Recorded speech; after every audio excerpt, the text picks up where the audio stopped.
नमस्कार दोस्तों, स्वागत है आप सभी का हमारे ऑनलाइन प्लेटफॉर्म पर। मेरा नाम है प्रेमपाल सिंह और हम डिस्कस कर रहे हैं जीएस और जीके का प्रैक्टिस सेट, जो कि आपके एग्जाम के लिए बहुत ही हेल्पफुल है, क्योंकि इस प्रैक्टिस सेट में शामिल किए गए हैं, मतलब जितने भी प्रैक्टिस सेट हम डिस्कस कर रहे हैं, ये हमारा 50 नंबर का प्रैक्टिस सेट है, 50वां प्रैक्टिस सेट है। तो इसमें जितने प्रैक्टिस सेट हम डिस्कस कर चुके हैं, उनमें जो क्वेश्चंस हम शामिल करते हैं वो आपके पिछले सालों में पूछे गए प्रश्नों पर आधारित होते हैं, और इसके साथ साथ कुछ संभावित प्रश्न भी इसमें शामिल किए जाते हैं जो एग्जाम में पूछे जा सकते हैं। ठीक है, तो आई होप आप शुरुआत से सभी क्लासेस देख रहे होंगे। अगर कोई भी एस्पिरेंट, कोई भी स्टूडेंट ऐसा है जो आज पहली बार क्लास देख रहा है, उसको मैं बता देता हूं कि आप इस चैनल की प्लेलिस्ट पर जाएंगे तो प्लेलिस्ट पे आप क्लिक करेंगे GS by Prempal Singh sir, तो उस पर क्लिक करेंगे तो सारी क्लासेस आपको एक सीक्वेंस में मिल जाएंगी। तो आप उनको 2x की स्पीड पर, यानी कि फास्ट फॉरवर्ड करके आप उसको देख सकते हैं, स्पीड बढ़ा के, तो कम समय में पूरा हो जाएगा। ठीक है, क्लियर? शुरू करते हैं हम। Who was the viceroy of India during the partition of Bengal? अब देखो 1905 में बंगाल विभाजन, 1905 में बंगाल विभाजन अनाउंस होता है ना? 1905 में बंगाल विभाजन अनाउंस होता है। तो उस समय पूछा जा रहा है कि वायसराय कौन थे, इन भारत के वायसराय कौन थे? Lord Curzon, Lord repo, Lord Canning, Lord Minto, बताएं। तो देखो भाई, जब 1905 में बंगाल का विभाजन अनाउंस हुआ तो उस समय जो वायसराय थे वो थे आपके लॉर्ड कर्जन। क्या थे? Lord Curzon. लॉर्ड कर्जन उस समय वायसराय थे। अब बंगाल का विभाजन आपको पता है क्यों हुआ? बंगाल का विभाजन क्यों अनाउंस हुआ? क्योंकि यहाँ पे हिंदू मुस्लिम को अलग अलग करना चाहते थे। अंग्रेजों की ये शुरू से नीति रही है कि फूट डालो और शासन करो, है ना? तो इसी को वो बंगाल को विभाजित करने के लिए उन्होंने अनाउंसमेंट कर दिया। उस समय वायसराय थे लॉर्ड कर्जन। ठीक है, क्लियर? तो ये याद रखना है। ये लॉर्ड मिंटो हैं, तो इन्हीं से संबंध है मॉर्ले मिंटो रिफॉर्म्स, है ना? मॉर्ले मिंटो सुधार, मॉर्ले मिंटो सुधार, ये इन्हीं से संबंधित है। ये फिलहाल इस क्वेश्चन का आंसर हो जाएगा ए, लॉर्ड कर्जन। ठीक है भाई, आंसर क्या होगा? A, Lord Curzon. चलो अगले प्रश्न की हम बात करें। In which year was the Indian National Congress founded? Bharat में कांग्रेस की स्थापना, यानी कि भारतीय राष्ट्रीय कांग्रेस की स्थापना कब हुई? तो आपको अच्छे से पता है कि भारतीय राष्ट्रीय कांग्रेस सबसे पुरानी पार्टी है। भारतीय राष्ट्रीय कांग्रेस यानी कि इंडियन नेशनल कांग्रेस सबसे पुरानी पार्टी है, सबसे पुरानी पार्टी है ना? इसकी स्थापना 1885 में हुई। कब हुई? 1885 में। कांग्रेस की स्थापना कब हुई? 1885 में। कौन फाउंडर थे इसके, मतलब किसके द्वारा 1885 में कांग्रेस की स्थापना हुई? तो सर ए ओ ह्यूम, सर ए ओ ह्यूम, ए ओ ह्यूम के द्वारा 1885 में कांग्रेस की स्थापना होती है। यहां ध्यान रखना है आपको कि देखो एनी बेसेंट भी इसकी अध्यक्ष रह चुकी हैं, एनी बेसेंट भी इसकी अध्यक्ष रह चुकी हैं। ये आपको अच्छे से याद रखना है। एनी बेसेंट जो है कांग्रेस की जो है अध्यक्ष रह चुकी हैं। क्लियर? तो ये नाम याद रखना है आपको, एओ ह्यूम, और ईयर याद रखना है 1885। क्लियर है भाई? चलो आगे बात करेंगे हम। Who was the first Indian to demand swaraj, यानी कि self rule for India? Bharat का वो कौन सा व्यक्ति था जिसने सबसे पहले स्वराज की मांग की? भारत का वो कौन सा व्यक्ति था जिसने सबसे पहले स्वराज की मांग की? स्वराज का मतलब है खुद का शासन, खुद का शासन, यानी कि सेल्फ रूल, स्वशासन यानी कि खुद का शासन। हम अंग्रेज शासन चलाएं ऐसा हमें मंजूर नहीं है। देश हमारा है तो हम ही शासन चलाएंगे और हमारी ही जनता है। तो ऐसे शासन व्यवस्था, ऐसे शासन की मांग किसने की थी? स्वराज की मांग किसने की थी? 23वां सवाल है आपका। तो देखो, सबसे पहले स्वराज की मांग जो है दादा भाई नेरोजी ने की थी। दादा भाई नेरोजी ने जब 1906 का कांग्रेस सेशन हुआ था, 1906 का कांग्रेस सत्र आयोजित हुआ था, उस कांग्रेस सत्र में दादा भाई नेरोजी ने सेल्फ रूल यानी कि स्वराज की डिमांड उठाई थी। ठीक है, याद रखेंगे। Who gave the slogan Swaraj is my birth right and I shall have it? यह स्लोगन, यह नारा किसने दिया कि स्वराज मेरा जन्म सिद्ध अधिकार है और इसे मैं लेकर रहूंगा? सुभाष चंद्र बोस, बाल गंगाधर तिलक, लाला लाजपत राय और भगत सिंह। 24वां प्रश्न। तो देखो भाई, स्वराज मेरा जन्म सिद्ध अधिकार है और मैं इसे लेकर रहूंगा, बड़ा ही फेमस नारा है, स्कूल में आपने बहुत पढ़ा है इसको। तो ये बाल गंगाधर तिलक, किसने? बाल गंगाधर तिलक, बाल गंगाधर तिलक ने जो है ये नारा दिया था। किसने दिया था? बाल गंगाधर तिलक ने ये नारा दिया, स्वराज मेरा जन्म सिद्ध अधिकार है और मैं इसे लेकर रहूंगा।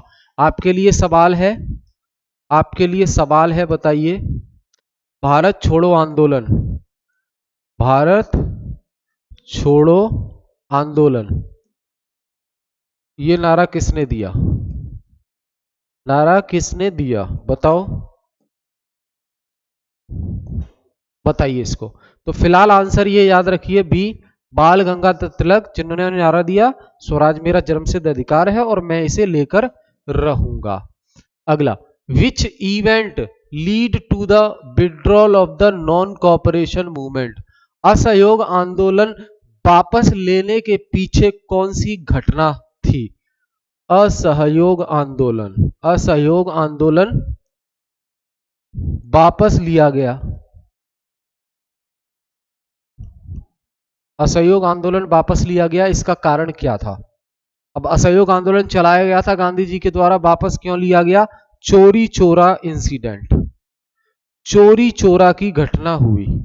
क्या थी चोरी चोरा की घटना? चोरी चोरा की घटना की वजह से महात्मा गांधी को असहयोग आंदोलन वापस लेना पड़ा। क्यों? क्योंकि जब असहयोग आंदोलन की शुरुआत हुई तब ये कहा गया गांधी जी की तरफ से कि इसमें कोई हिंसा नहीं होगी, कोई हिंसा नहीं होगी। लेकिन क्या हुआ, एक पुलिस स्टेशन को जला दिया गया। इनके जो अनुयायी थे महात्मा गांधी के असहयोग आंदोलन में, उनके द्वारा, तो उसमें पुलिस वाले की मृत्यु हो गई। तो इस की वजह से उधर से भी जो है लड़ाई हो गई और मतलब ज्यादा माहौल बिगड़ गया, हिंसात्मक तरीका अपनाया गया ये। तो असहयोग आंदोलन को गांधी जी ने वापस ले लिया क्योंकि गांधी जी निराश हो गए थे कि हम असहयोग आंदोलन को अहिंसा का प्रयोग करके आगे बढ़ाएंगे और बीच में ये हिंसा हो गई, तो इसलिए ये जो है असहयोग आंदोलन वापस ले लिया गया। ठीक है, आगे, who presided over the Lahore session of the Congress in 1929 session where Purna Swaraj was declared? देखिए, कांग्रेस का जो लाहौर सत्र हुआ था 1919 में, कांग्रेस का लाहौर सत्र कब हुआ? 1919 में हुआ, जहां पर पूर्ण स्वराज की घोषणा की गई। कांग्रेस का जो लाहौर सेशन है 1929 में हुआ था, जहां पे पूर्ण स्वराज की घोषणा की गई। तो उसके अध्यक्ष कौन थे? कांग्रेस के लाहौर सेशन के अध्यक्ष कौन थे? अध्यक्ष बताना है। लाहौर सत्र, जो कांग्रेस का लाहौर सत्र हुआ था, उसके अध्यक्ष कौन थे? बताओ भाई। तो इसमें ध्यान रखना है, जवाहरलाल नेहरू इसके अध्यक्ष थे। इसके जवाहरलाल नेहरू अध्यक्ष थे, जिसमें पूर्ण स्वराज की घोषणा की गई, पूर्ण स्वराज की घोषणा की गई। ठीक है, यानी कि हमें पूरी तरह से आजादी और सेल्फ रूल चाहिए। Who was the founder of Indian home rule league? भारतीय होम रूल लीग के संस्थापक कौन थे? होम रूल लीग के संस्थापक कौन थे? 27वां प्रश्न बताएं। होम रूल, तो होम रूल के जो संस्थापक थे वो एनी बेसेंट और बाल गंगाधर तिलक दोनों थे। कौन थे? एनी बेसेंट और बाल गंगाधर तिलक, ये दोनों ही थे। ठीक है, तो ये दोनों हैं, यानी कि आंसर ये हो जाएगा both A and B. Home rule league के संस्थापक एनी बेसेंट और बाल गंगाधर तिलक। और होम रूल लीग का उद्देश्य क्या था? होम रूल लीग का उद्देश्य क्या था? इसका उद्देश्य था स्वराज। इसका उद्देश्य क्या था? स्वराज, यानी कि promote self rule in India. Bharat में स्वराज को बढ़ावा देना, है ना। तो क्या उद्देश्य हो जाएगा? Promote self rule, promote self rule in India. ठीक है, promote self rule in India, तो ये याद रखना है आपको। ठीक है भाई, तो ध्यान रखेंगे होम रूल लीग के संस्थापक कोई एक नहीं था, एनी बेसेंट और बाल गंगाधर तिलक दोनों ही थे। ठीक है, याद रहेगा। चलो आगे बात करें। Who was the leader of the revolt of 1857 इन कानपुर? देखो 1857 की जो क्रांति हुई, 1857 की क्रांति हुई जिसकी शुरुआत मेरठ से हुई। 1857 की क्रांति की शुरुआत मेरठ से होती है। अब ये 1857 की क्रांति भारत के अलग अलग हिस्सों में फैल जाती है ये, है ना। फिर अलग अलग जगह से अलग अलग लोग इसका नेतृत्व करते हैं, अलग अलग लोग इसका जो है नेतृत्व करते हैं। अब आपसे पूछा जा रहा है कि कानपुर से कौन से व्यक्ति ने नेतृत्व किया? 1857 की क्रांति का नेतृत्व कानपुर से किसने किया? तो रानी लक्ष्मीबाई, नाना साहेब, तांतिया टोपे और बेगम हजरत महल। 1857 की क्रांति का कानपुर से नेतृत्व करने वाला व्यक्ति कौन है? बताओ भाई। 28वां प्रश्न है आपके सामने।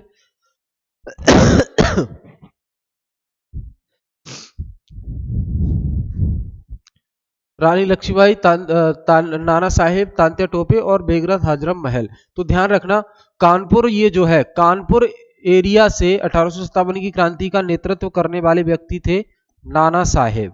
कौन? नाना साहेब। अब नाना साहेब का सपोर्ट किसने किया था? नाना साहेब का सपोर्ट किया था तांत्या टोपे ने। तांत्या टोपे, इन्होंने जो है समर्थन दिया, बाकी लीड किया था नाना साहेब ने कानपुर से।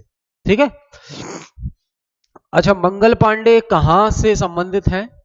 मंगल पांडे कहां से संबंधित है? कमेंट करके बताइए, है ना। और बेगम हजरत महल जो आपकी ये कहां चली गई थी? ये नेपाल भाग गई थी। 1857 की क्रांति जब पूरी हो गई तो नेपाल भाग गई थी। क्यों? क्योंकि 1857 की क्रांति हो जाने के बाद, क्योंकि ये क्रांति फेल हो गई, क्योंकि पूरी सुनियोजित तरीके से इसको लागू नहीं किया गया, मतलब क्रियान्वित नहीं किया गया, पूरी कोई रणनीति नहीं थी, इसलिए ये 1857 की क्रांति फेल हो गई। इसे ध्यान रखेंगे। भारत में इसे कहा जाता है प्रथम स्वतंत्रता संघर्ष। प्रथम स्वतंत्रता संघर्ष, रिवोल्ट कहा जाता है ना, क्रांति। और अंग्रेज इसे क्या कहते हैं? अंग्रेज इसे कहते हैं सिपॉय म्यूटिनी। सिपॉय म्यूटिनी यानी कि सैन्य विद्रोह। अंग्रेज इसको नाम देते हैं सैन्य विद्रोह, और भारतीय लोग इसे नाम देते हैं कि ये स्वतंत्रता संघर्ष, स्वतंत्रता प्राप्ति के लिए हमारी पहली क्रांति है ये। ठीक है, अब अलग अलग एरिया से लोग इसको सपोर्ट कर रहे थे। दिल्ली से भी सपोर्ट किया था किसने? दिल्ली से सपोर्ट किया था इसको बहादुर शाह जफर। बहादुर शाह जफर, बहादुर शाह जफर ने इसको दिल्ली से सपोर्ट किया था। अब आप ये सोच रहे होंगे कि बहादुर शाह जफर ने क्यों सपोर्ट किया? वो तो अंग्रेजों के अंडर में ही चल रहे थे। तो भाई ब्रिटिशर्स ने ये अनाउंस कर दिया था कि बहादुर शाह जफर मुगल शासन के लास्ट बादशाह होंगे, इसके बाद किसी को नहीं बनाया जाएगा। तो बहादुर शाह इस बात को लेकर गुस्सा हो गए। तो बहादुर शाह ने फिर 1857 की क्रांति में अंग्रेजों के खिलाफ रहकर काम किया और भारतीय लोगों का मतलब जो भारतीय लोग कर रहे थे अंग्रेजों के खिलाफ, वैसा ही बहादुर शाह जफर ने किया। बहादुर शाह जफर ने 1857 की क्रांति में दिल्ली से नेतृत्व दिया, दिल्ली से नेतृत्व दिया, ठीक है, दिल्ली से नेतृत्व दिया, ये ध्यान रखना है आपको। अब लास्ट में बहादुर शाह जफर को भी जब क्रांति खत्म हो गई तो लास्ट में बहादुर शाह जफर को भी क्या किया, रंगून की जेल में भेज दिया। रंगून जेल, ये बर्मा में है, रंगून जेल में बहादुर शाह जफर को भेज दिया और वहीं फिर उनकी साधारण तौर पर उम्र के हिसाब से मृत्यु हो गई, है ना, मृत्यु हो गई उनकी वहीं बहादुर शाह जफर की, ठीक है, याद रहेगा ये। चलो आगे बात करें। What is the primary objective of प्रधानमंत्री वन बंधु कल्याण योजना? प्रधानमंत्री वन बंधु कल्याण योजना का प्राथमिक उद्देश्य क्या है? प्राथमिक उद्देश्य, प्राथमिक उद्देश्य क्या है बताएं। प्रधानमंत्री वन बंधु कल्याण योजना, प्रधानमंत्री वन बंधु कल्याण योजना का उद्देश्य क्या है? 29 बता दो भाई। तो देखो भाई 28 अक्टूबर 2014 को ये शुरू होती है। ये कब शुरू होती है? 28 अक्टूबर 2014 को ये शुरू होती है। और इसका उद्देश्य क्या है? तो इसका उद्देश्य है to empower tribal communities in India. Bharat में आदिवासी समुदायों को सशक्त बनाने के लिए इस योजना का इस्तेमाल किया गया, ठीक है। तो प्रधानमंत्री वन बंधु कल्याण योजना ये किसके लिए है? भारत में आदिवासी समुदायों को सशक्त बनाने के लिए है। और ध्यान रखना आदिवासियों को, आदिवासी यानी कि आप अनुसूचित जनजाति कहेंगे इसको, अनुसूचित जनजाति, है ना, अनुसूचित जनजाति। इन्हीं आदिवासियों को वन पुरुष कहा जाता है, वन पुरुष। इन्हीं आदिवासियों को वन पुरुष भी कहा जाता है, ठीक है, क्योंकि ये वन में रहते हैं। इसलिए कई एक हिस्टोरियन है, उन्होंने इनको वन पुरुष की संज्ञा दी है, आदिवासियों को वन पुरुष कहा है, ठीक है भाई, याद रहेगा।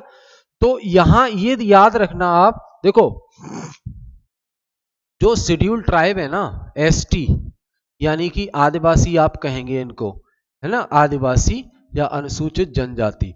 तो आदिवासियों के लिए अलग से प्रावधान है। देखो एक तो ये आपका वो है ना, cultural and educational rights, fundamental right में एक अधिकार है सांस्कृतिक